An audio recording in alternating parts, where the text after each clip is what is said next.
This is the Bugaboo Cameleon 2, and today we wanted to offer some tips regarding what to look for if you're purchasing one of these on the used market. The Cameleon 2 has been around for a long time and is kind of an iconic stroller, so people still do like to purchase this, and there are quite a lot available on used markets. I'm just going to start at the top and run my way down over the stroller, showing you various points which commonly have problems or tend to break or wear down, things you want to look for. So starting with the handle, first thing you're going to want to look for is the handle regulation mechanism. You want to make sure that it's tight on both sides, that it doesn't move. This is fixable, and we have videos to show how to do this, but that is one thing that tends to wear down. If you look closely at the handle regulation mechanism here, you'll see that this one looks more like a ring, and that's because it's a screw. Sometimes it'll be a solid metal circle, and that means it's a peg running through. So if you see the one with the screw, it means it's a newer model of Cameleon 2 than the one with the peg, and it's slightly stronger.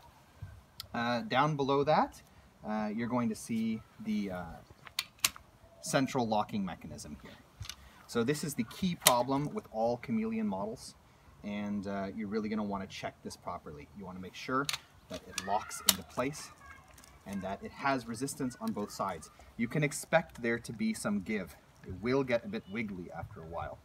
There are no screws that hold it together down inside. It's plastic parts that fit together, and they fit together tightly, but after a while there will be some give. But what's important is that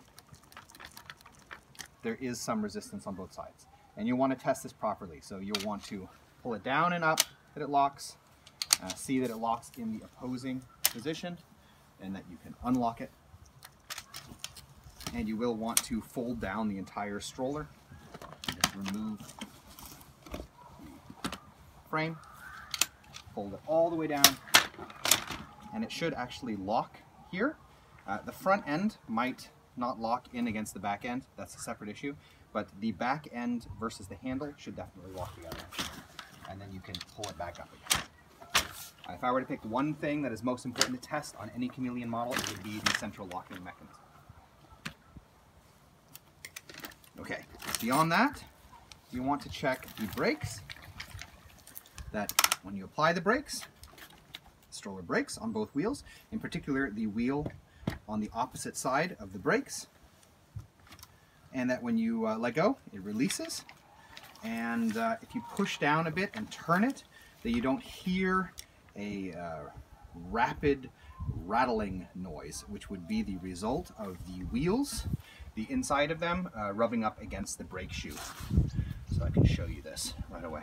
See, it has all these teeth, and if you have trouble with the brakes, if it's very rusted inside, this brake shoe might not be pulled down far enough by the spring, and that will cause the wheel to come into contact with the brake shoe.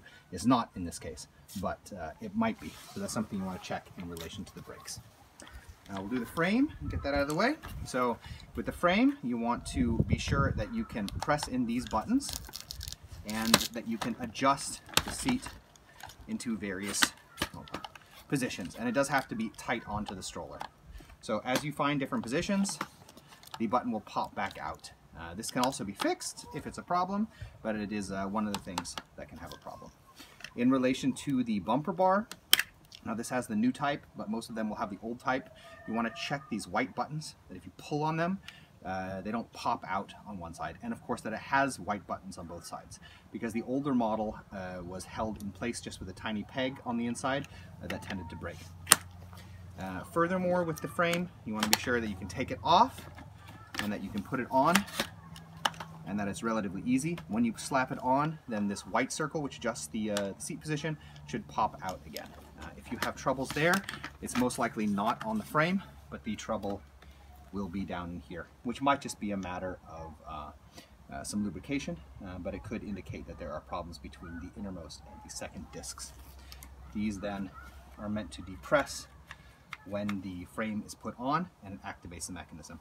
They may be a little bit tough. This is an area that generally needs a little bit of lubrication.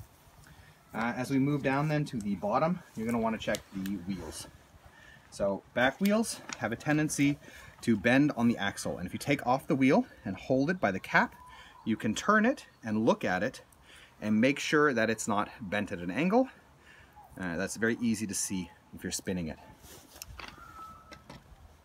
In relation to the ball bearings, You can more or less hear if there's problems with the ball bearings. There tends not to be problems with the ball bearings, and you can see a little bit with the wiggliness. But how wiggly it is in relation to this can also have to do with how the axle fits in. So as long as this is locking in place, I wouldn't worry too much about that. Easier to check the ball bearings just by checking the axle. You can also tell while looking at this whether this has Cameleon 2 wheels as opposed to Cameleon 1 wheels. Again, these have been on the used market for a while, and some people have swapped out parts. The Cameleon 2 wheels are not air-filled. So here, where a nozzle would have been for an inner tube, it's not there. That means this is a genuine Cameleon 2 wheel. Okay, in relation to the front wheels, you can pull it out. You want to check the top, that it's not cracked anywhere here. Because when this element cracks, then of course the wheel will no longer be held in place onto the stroller. You also want to check the ball bearings on the front wheel. If you look at this, I can tell that the axle has rusted tightly into the ball bearing, because you can see that this outer cap moves along with the wheel. It shouldn't.